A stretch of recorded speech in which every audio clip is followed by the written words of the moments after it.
Hi everyone, this is Shantae, aka Shanteezy on Twitter and Instagram, or just simply just Shantae Berry. I am here with the final episode of the before the new year, of the year, I should say, Shantae's analysis.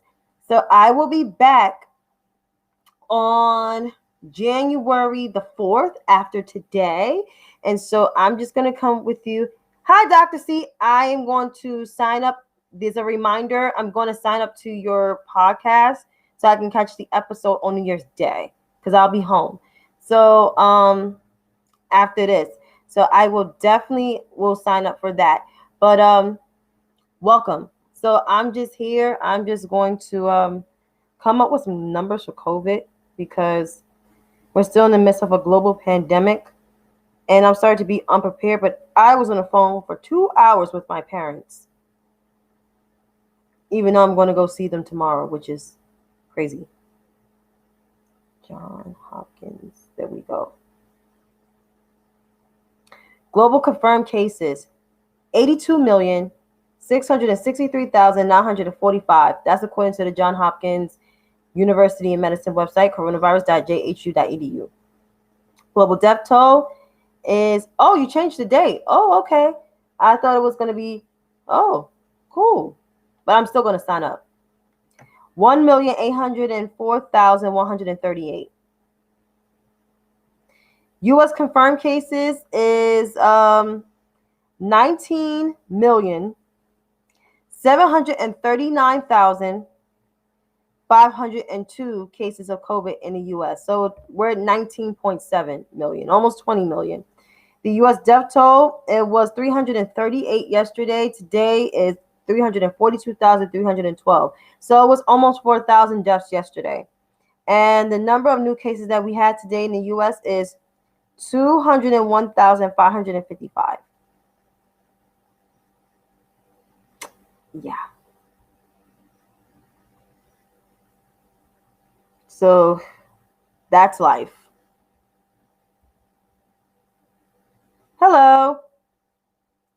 So take your attention to we're almost 20 mil. That's the John Hopkins website. And you know, those numbers don't lie because those are the ultimate tracers.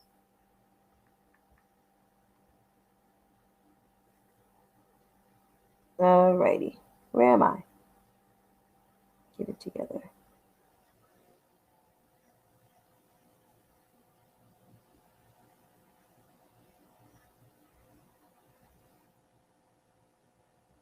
In terms of states,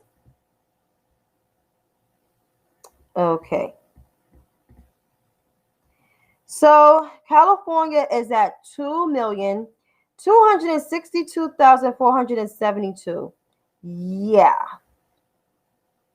And their surge is bad. They're almost at capacity, I think, with their ICU and their hospital beds. So they're urging people not to go to the hospital. And I believe Oakland and Los Angeles, they do have like a shelter in place set because of their rising cases.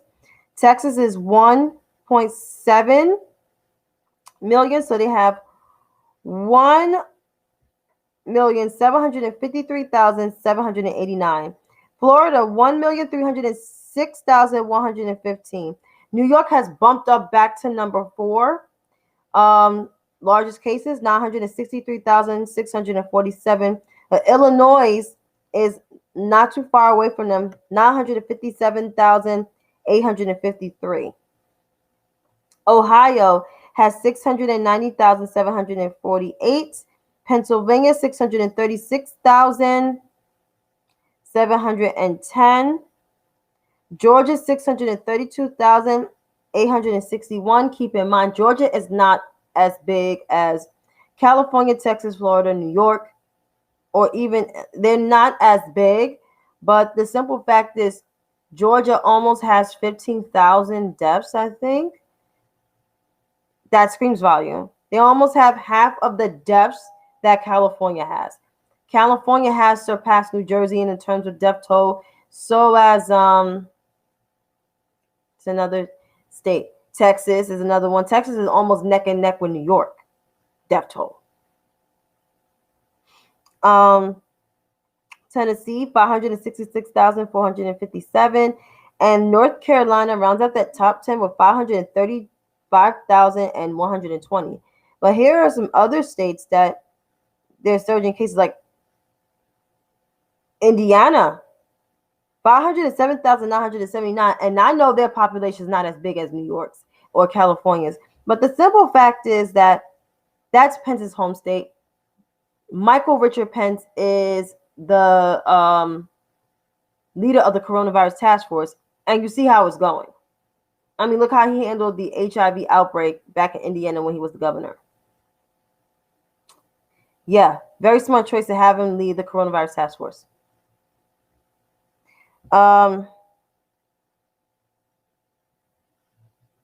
Then you have Minnesota, which is, they're seeing a surge, and so is Massachusetts. I mean, even though New York numbers is crazy, but I'm pretty sure we're going to be doing a lockdown.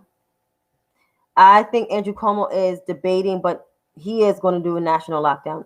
That is for certain. But if you look at North Dakota, and North Dakota only has 885,000 people, and their cases already at 98,720. It's pretty damn bad. It's pretty crazy. And the counties that you see with that are hotspots are in the Rust Belt, such as Bent, Colorado, Odom, Texas, Woods, Oklahoma, Montgomery, Illinois, Pleasant, West Virginia. So those are small rural areas. They're not like cities like New York, like their counties, like Queens had the highest cases of a county, or Kings County, which is Brooklyn, or the Bronx, or New York County, which is Manhattan. Like, you don't see those in none of the hot spots. It's most of the stuff in the Rust Belts and out west. There's really no hot spots really in, besides Odina and New York. That's like upstate. That's like almost like western part. But even that, compared to all the Rust Belts, that's very telling. So I'm a little bit nervous for the damn Rust Belt states. But you know, with this relief thing, Donald Trump did sign that bill where people get their $600, but it's just like, okay. But Americans should have $200,000 a month. And Mitch McConnell basically said today, if I'm not mistaken, because he said some crazy shit today about, and I don't see it in, well, he blocked the attempt yesterday. And then he said something is a long shot. Like the $2,000 is a long shot, and it will be dead on arrival in the Senate. But your state ranks like 46 or 47. It's not even in the top 10 or the top 20 for anything, including for anything. But you don't want to give people $2,000. But people vote your dumb ass back in, which I don't even understand why. And yes, Amy McGrath may not have been the best candidate. She may not have been a Charles Booker, but damn it, you would have got $2,000. And she did mention about the HEROES Act. She got on Mitch McConnell about the damn HEROES Act. And Mitch McConnell was like laughing and thought the shit was funny. And looking at him like, why the fuck you laughing? She literally cleaned him up on the floor, but people still voted for him. People still voted for him. And I'm pretty sure there wasn't turnout in Kentucky. So shame on Kentuckians. Shame on you. And even the same for South Carolina, my mom's home state, my mom's birth state. Like, really? Lindsey Olin Graham? Seriously? These are the people that don't even want to give you an extra $600. Like Lindsey Graham did not want to give you an extra $600. Wanted y'all to, oh, the country can go back to work. We got the vaccine. Health officials said just because the vaccine is out, you still have to wear your mask. And with this next administration, which Republicans are fear of, I'm going to get into Josh Hawley's ass the next moment, is there's going to be a national lockdown under Joe Biden and Kamala Harris, because Joe Biden already said it's going to be a national lockdown. He's going to have a 3-month mask mandate because he's not playing. That is true, Candace. I mean, Dr. C. That is true. That is true. But with this whole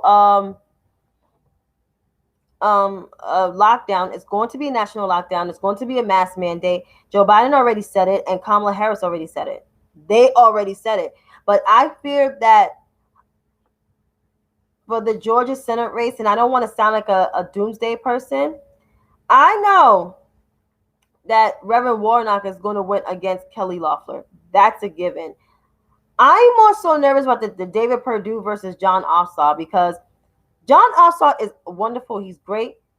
But then you got people that still like David Perdue's ass for some goddamn reason. I don't know why. And he looked truly looked like an idiot. He looked like a whole entire idiot at that debate with Jon Ossoff. Jon Ossoff basically called his bluff. Challenged him. I challenge you to a duel. That's just how, and David Perdue was looking he was repeating the same shit over and over again. Because I actually watched the debate between him and Jon Ossoff, because I didn't watch that, and I was just like, damn. Jon Ossoff really cleaned you up, dude. But I mean, that's what I'm worried about. But that's why I hope Georgians really turned out. And I see the record numbers that they're turning out in early voting, so I can imagine what present day voting will look like next Tuesday. So I hope that happens. So this way, Joe Biden and Kamala Harris don't have to put out 1,000 executive orders. They can actually pass something through the House and the Senate.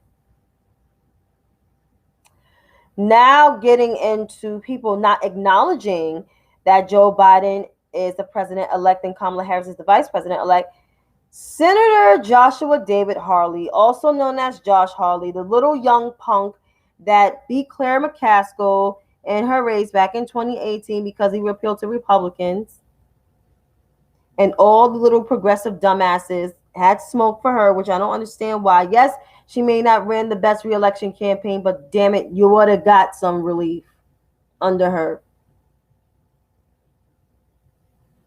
So here we are. Where's that statement? So Joshua David Hawley said this in his statement. Following both the 2004 and 2016 election, Democrats in Congress objected during the certification of electoral votes in order to raise concerns about election integrity. They were praised by Democrat leadership and the media when they did. It wasn't praised by the media, but okay, because I remember that vividly. And they were entitled to do so. But now those of us concerned about the integrity of the election are entitled to do the same. I cannot vote to certify the Electoral College results on January 6th without raising the fact that some states, particularly Pennsylvania, failed to follow their own state election laws. So you know the state election laws for Pennsylvania. And I cannot vote to certify without pointing out the unprecedented efforts of mega corporations, including Facebook and Twitter, to interfere in this election in support of Joe Biden. Somebody from Facebook, did Jack or Mark Zuckerberg, did they interfere in the 2020 election? Because Donald Trump's own election security director, top person, said this was a safe and secure election. I don't know if I'm wrong. Maybe it's me. He is a little young punk, Dr. C. And at the very least, Congress should investigate allegations of voter fraud. There is no voter fraud, and adopt measures to secure the integrity of our elections. But Congress has so far failed to act. That was shade to Nancy Pelosi, and Nancy Pelosi ain't paying attention to this young bum. For these reasons, I will follow the same practice Democrat members of Congress have in years past and object during the certification process on January 6th to raise these critical issues. And then Joshua Hawley tweeted, millions of voters concerned about election integrity deserve to be heard. I will object on January 6th on their behalf. Okay. If you're responding to those 73 million deplorable idiots and their black tap dancers and their Hispanic tap dancers, that's fine. But this election was a safe and secure election, like Donald Trump's election security person said, and that's why Donald Trump fired him. And also, in addition to that, there was no fraud in the election.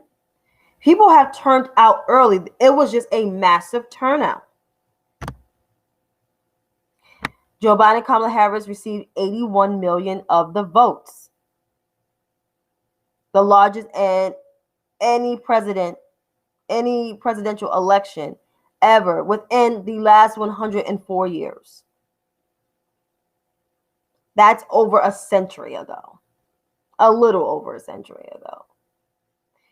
And the simple fact is that Joshua David Hawley wants to be a rising star in the new Republican Party under Trump to do this kind of shit. He just basically just shitted on democracy in its whole entirety. So I asked the constituents of Missouri that did vote for him, what was the purpose of y'all doing that? From a guy who don't even live in Missouri, that he lives in Virginia. What is he doing for the people in Missouri that he keeps voting against everything that will help the people of Missouri? Because Missouri is not a rich place. It's not. Republican governor, 2 Republican senators, Roy Blunt and now Joshua Hawley, the 2 worst senators for Missouri. Claire McCaskill may not have been like the dream Dawn, whatever she is. I mean, the dream, whatever. I try to find a word for it. But damn it, she would have fought for the people of Missouri. She would have fought hard for the people of Missouri. But of course, leave it to Josh Hawley to vote against every single thing that will help the people of Missouri. COVID relief. And the COVID numbers are high. The COVID numbers are in like the 200,000s or the 100,000s. They're above 100,000. And they need relief. They don't got the money that big cities like New York and Los Angeles and San Francisco have. Or Boston. They don't got the money that we have. So I know those states are struggling. And Missouri has a lot of rural areas. So I know they're struggling. So y'all really vote for that piece of shit? And he's the most annoying and the most despicable member of not just for the Senate, but for also on the Judiciary Committee. He's the worst one. I hate his voice so much. His voice sounds annoying. He sounds like a stuck-up dickhead jock. And I don't even know he was a jock in high school, but he sounds like a straight-up ignorant jock-like dickhead with education. Stanford and Yale or Harvard, whatever school he went to an Ivy League school. Mark Rubio. So therefore, it's like he's a straight up dick. a dick with a wife and 2 kids.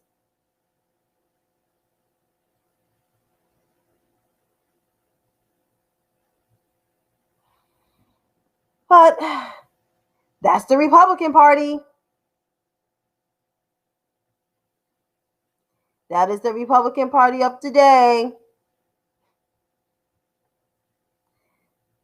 But moving right along to some more new assholeness, and this is the final dumb stuff. So this forced to vote shit doesn't make any sense. So I just want to play this clip from Brianna Gray, who was the press secretary for the Bernie Sanders 2020 campaign. So she said this today. Never forget how outrageous it is that this would even be a concession to the left. What percentage of Democrats support Medicare for all? This is a party that is supposed to stand for universal health care. So why is it even like such an incredible ask to get this floor vote in the first place? I'm glad you asked that, Crystal, because this is a really crucial part of the argument that I think a lot of folks who aren't on board are missing. We don't need to convince more voters to support Medicare for all for the most part. 88% of Democrats support Medicare for all.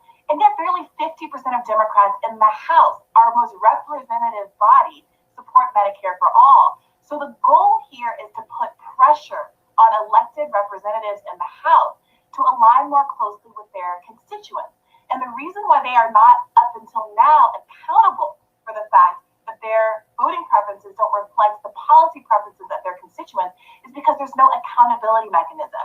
The media, the corporate media, never asks them why they don't support Medicare for all. In fact, they participate in pushing a lot of the right-wing talking points about how Medicare for all isn't possible. Well, guess what?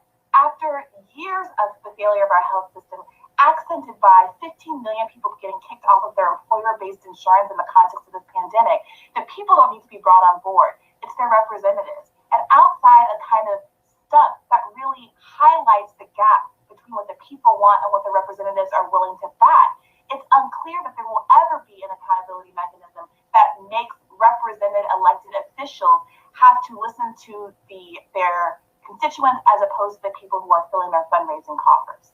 I mean, it actually strikes me as very similar to the debate right now over the importance of having an up or down vote on $2,000 checks, right? Votes are accountability. Yes. Votes are a way of forcing the issue and exposing to the public the gap between what... Okay. Because I don't want to hear Crystal's voice. Her voice sounds annoying.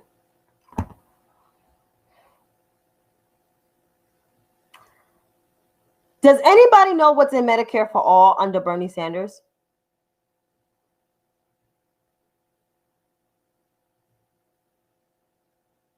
I don't know. What I do know, it taxes people that make $29,000 and up. And $29,000, I made that before. That ain't shit. What kind of health insurance we will get under Medicare for all? Will it be actually decent insurance where you can go to a decent doctor, go to a decent dentist, go to get treatments for cancer? Like, what's in this bill that people will actually, will Democrats in the House will actually get behind? Because Bernie's legislation behind that does not address the racial disparities. Yeah, that's no money, Dr. C. It's no money.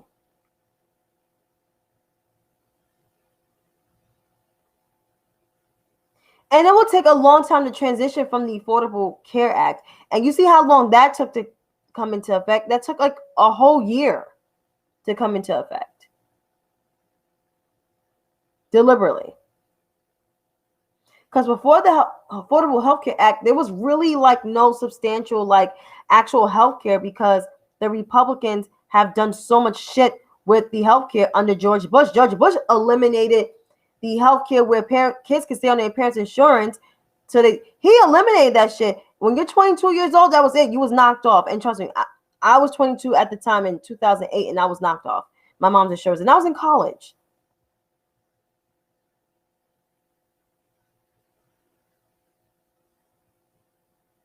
So this Medicare for all, what is it going to exactly do? Because we knew what was in John Conyers' Medicare for all, who was the original author of that particular bill back in 2003.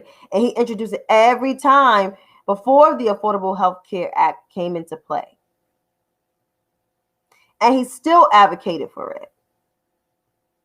But I guess he wanted to add an addition to President Obama's ACA, because President Obama's ACA was the Republican approval, because President Obama plan was going to go even further. It was going to conjoin, I think, with John Conyers, if I'm not mistaken.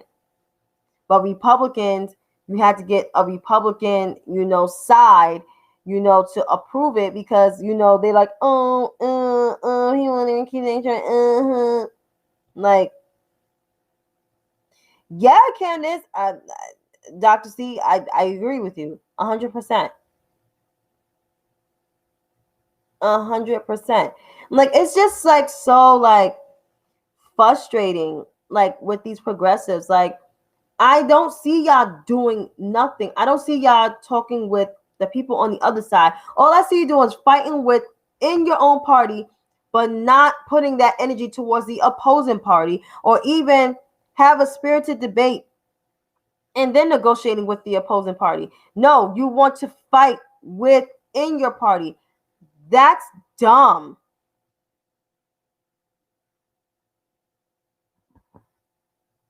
It's asinine. Hello? So stupid. So you got to get it together. And I wish like these progressive pundits would just shut the hell up, because they don't know how Congress is.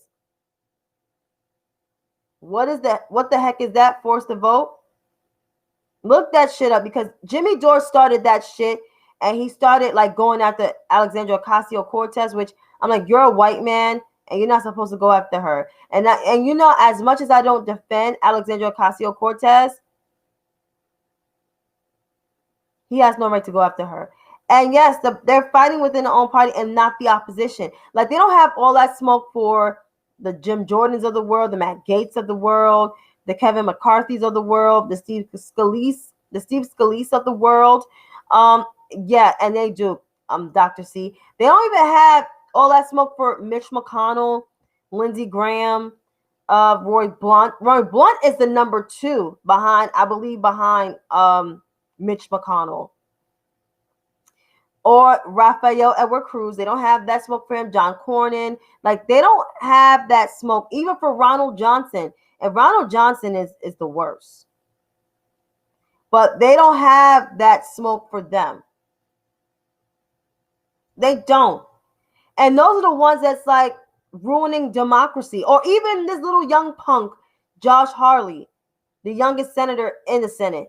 Hopefully he's not the youngest senator once John Ossoff gets in, because John Ossoff will be the youngest serving senator.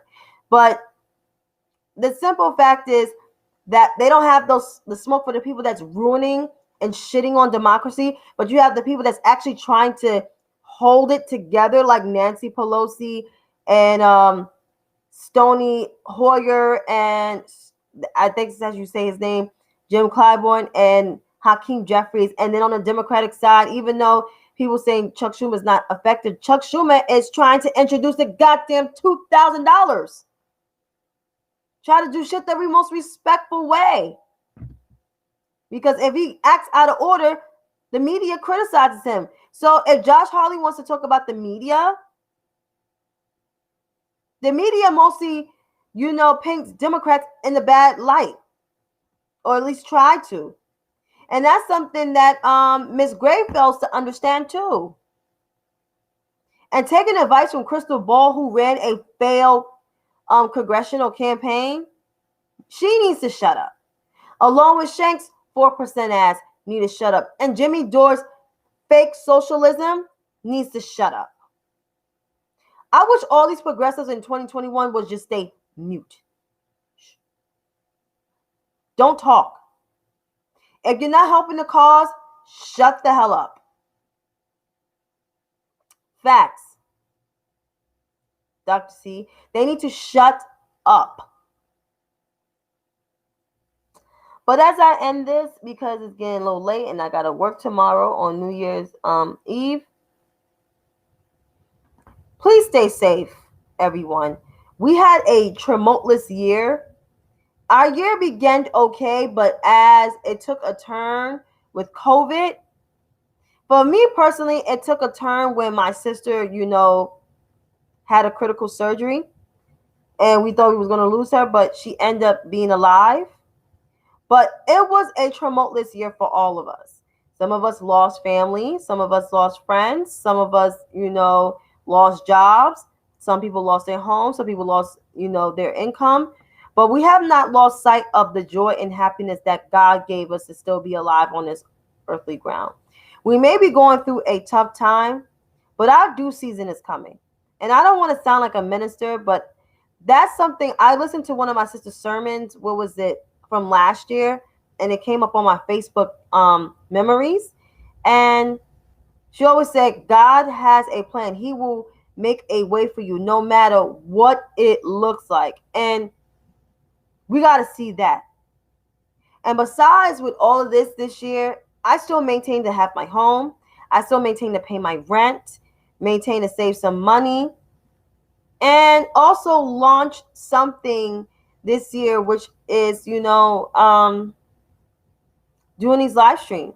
I didn't know I had the voice box to do this and still can go to work from home and still do my job and call my family to tell them that I love them. I was on a damn near 2-hour phone call with my family. But it was a spirited conversation about movies, and then it turned to politics. But I just say, our due season is coming, so let's hold on. Hope is definitely on the way, and not just with COVID, but just with life. Hope is on the way. But until then, have a great New Year's. Stay safe. If you're going to be with family, don't be with no more than 5 people, in my opinion, but of course they say 10. Wear your mask, social distance, and wash your hands. But until then, you have a wonderful New Year, and I'll see you on the 4th. And please support Dr. C's podcast. Have a good night.